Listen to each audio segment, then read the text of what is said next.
پتہ چل گیا ہے کہ ملک ترقی کرنے لگ گیا ہے، پتہ چل گیا ہے کہ پنجاب آگے بڑھ گیا ہے، تو ان کا اب طریقہ یہی ہے کہ آؤ اور ان کو تنگ کرو، تو اتنا تنگ کرو کہ یہ کوئی کام نہ کر سکے۔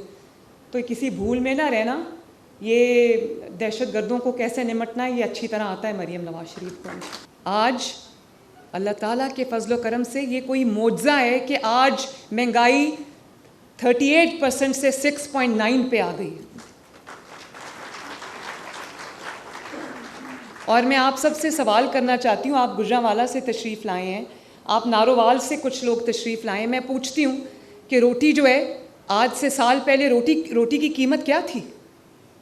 25 روپے روٹی کی قیمت تھی، آج روٹی کی قیمت کیا ہے؟ 12 روپے 13 روپے۔ کیا وجہ ہے؟ اور آج کس کا دور ہے؟ آج اللہ کے فضل سے مسلم لیگ نون کا دور ہے۔ تو مسلم لیگ نون کے پاس کوئی جادو کی چھڑی نہیں ہے کہ مسلم لیگ نون وہ چھڑی گھما دیتی ہے اور اچانک ہر طرف ترقی ہونے لگ جاتی ہے۔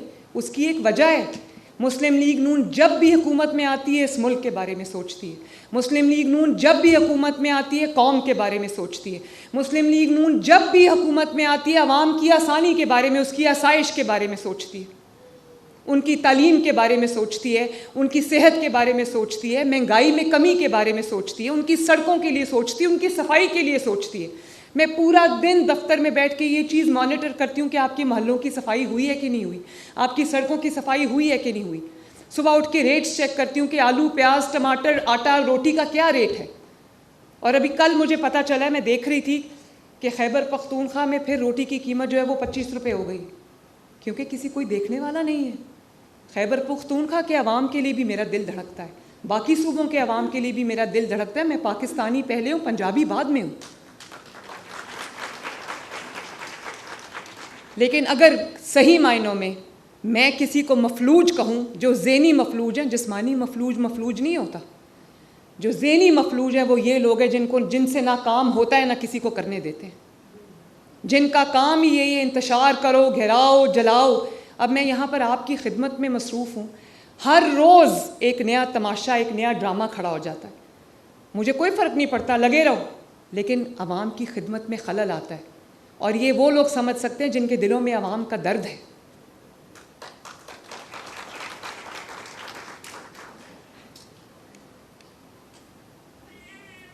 آپ معاشرے پہ بوجھ نہیں ہیں، وہ لوگ ہیں اس معاشرے پہ، اس دھرتی پہ بوجھ جنہوں نے عوام کے لیے زندگی مشکل بنائی ہوئی۔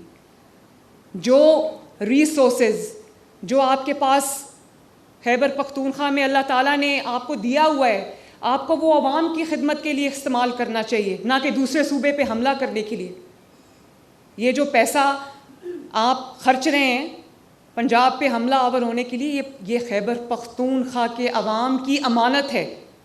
یہ جو 20,000 شیلز آپ نے چلائے ہیں پنجاب پولیس کے اوپر، یہ شیلز آپ کو دیے گئے تھے، یہ آپ نے لیے ہوں گے لا اینڈ آرڈر مینٹین کرنے کے لیے، لا اینڈ آرڈر سچویشن کرنے کے لیے، کریٹ کرنے کے لیے آپ کو وہ شیلز نہیں دیے گئے دوسرے صوبے کی پولیس کے اوپر برسانے کے لیے۔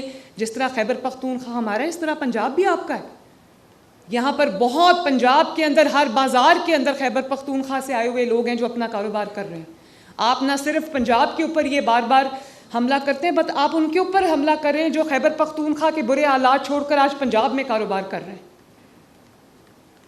تو یہ جو کبھی میں اکثر ٹی وی پہ دیکھتی ہوں، آنیسٹلی میرا دل یہ بات نہیں مانتا، میرا دماغ یہ بات نہیں مانتا کہ کس طرح کوئی اتنا بڑا کرمنل سوچ ہو سکتی ہے کہ جو ریسکیو 1122 کی گاڑیاں ہیں ان کا کیا کام ہے؟ ان کا کام ہے کہ جو تکلیف میں مبتلا لوگ ہیں ان کو وہاں سے نکال کر ان کو سیفٹی تک پہنچائیں۔ ان کو خیبر پختونخوا کے جلوس میں لایا جا رہا ہے پنجاب پہ حملہ آور ہونے کے لیے۔ فائر بریگیڈز کا کام ہے کہ وہ کہیں خدا نخواستہ آگ لگتی ہے اس کو بجھائیں، ان کو لایا جا رہا ہے پنجاب کے اندر حملہ آور ہونے کے لیے۔ سرکاری افسروں کا کام ہے، سرکاری اہلکاروں کا کام ہے کام کرنا، عوام کے لیے دن رات ان کی خدمت کرنا، ان کے لیے منصوبے بنانا، ان کو ڈیلیور کرنا، ان کی خدمت میں حاضر رہنا۔ آپ سرکاری ملازمین کا ایک جلوس لے کر آ کر پنجاب کے اوپر حملہ آور ہوتے ہیں۔ تو پنجاب تو یہ نہیں ہونے دے گا، کیونکہ پنجاب جو ہے نا وہ دہشت گردی پہ نہیں چلتا۔ پنجاب کسی طریقے پر، کسی law and order situation Punjab میں جو ہے کریٹ کرنا یہ اتنا آسان کام نہیں ہے, کیونکہ پنجاب کسی قاعدے اور قانون کے تحت چلتا ہے. پنجاب میں قانون ہے, قانون پہ عمل درآمد ہے. تو مجھے تو الحمدللہ پنجاب کی اور پنجاب کے عوام کی حفاظت اچھی طرح کرنی آتی ہے, تم اپنی فکر کرو. میرا بھی دل کرتا ہے کہ جو خیبر پختونخوا میں, آپ کو پتہ ہے آج میں یہاں آپ سب کے سامنے بتا رہی ہوں, مجھے لوگ لکھتے ہیں خیبر پختونخوا سے, جو بچے سپورٹس میں, جو نوجوان سپورٹس میں ایکسیل کرتے ہیں, وہ مجھے لکھتے ہیں, خط لکھتے ہیں کہ ہمارا تعلق خیبر پختونخوا کے فلاں شہر سے ہے اور ہم فلاں سپورٹس میں ایکسیل کرتے ہیں, لیکن ہماری حکومت ہمارا ہاتھ نہیں پکڑے. بھئی آپ کی حکومت آپ کا کیسے ہاتھ پکڑ سکتی ہے؟ وہ تو پنجاب پہ حملہ کرنے کے لیے تیار بیٹھی ہوتی ہے ہر وقت. یہ نیند کیسے آتی ہے؟ مجھے تو رات کو نیند نہ آئے اگر میں یہ سمجھوں کہ جو عوام کا پیسہ ہے اس کو میں اپنی سیاست چمکانے کے لیے خرچ کر رہی ہوں. تو زندگی تو ختم ہو جانی ہے. ایک دن آئے گا جب آپ کو یہ جواب دینے پڑیں گے. بہت بہت بڑا حکمران کا جو حساب کتاب ہے وہ بہت بڑا ہوتا ہے. وہ آپ کو پتہ چلے گا جب آپ کا حساب کتاب شروع ہوگا.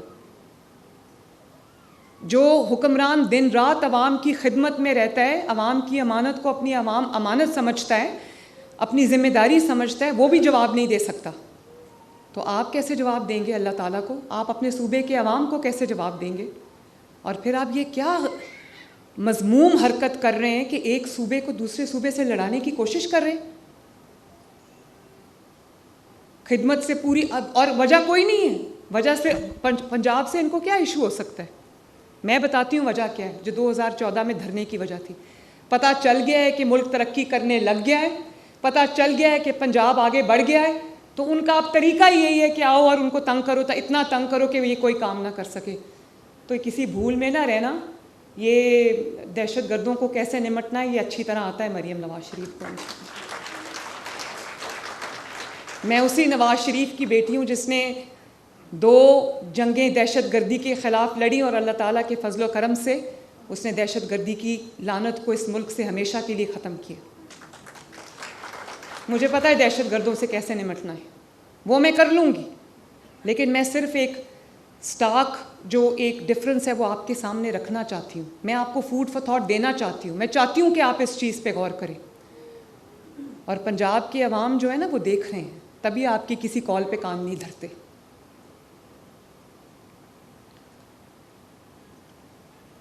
میں یہ جو مجھے آج آئی جی صاحب آئے تھے, مجھے کہتے ہیں کہ ہمیں اور شیلز کی ضرورت ہے.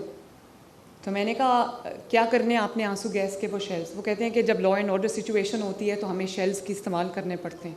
تو میں نے کہا آپ شیلز ضرور خریدیں, لیکن اس کا بل جو ہے وہ خیبر پختونخوا کی حکومت کو بھیج دیں.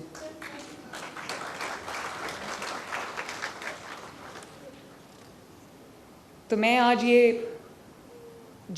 یہ بھی میں آپ کو بتا دوں, میں قوم کے سامنے یہ بات رکھنا چاہتی ہوں کہ دہشت گردی, گھیراؤ, جلاؤ, مار دو, مر جاؤ, انتشار, فتنہ, اس نے نہ کبھی کسی قوم کو ترقی دی ہے. ترقی چھینی ضرور ہے, ترقی دی. جس قوم نے ترقی کی ہے وہ گھیراؤ جلاؤ سے ترقی نہیں کی. اس نے محنت سے ترقی کی ہے, یکسوئی سے ترقی کی ہے, اور ایک ویژن کے ساتھ ترقی کی ہے.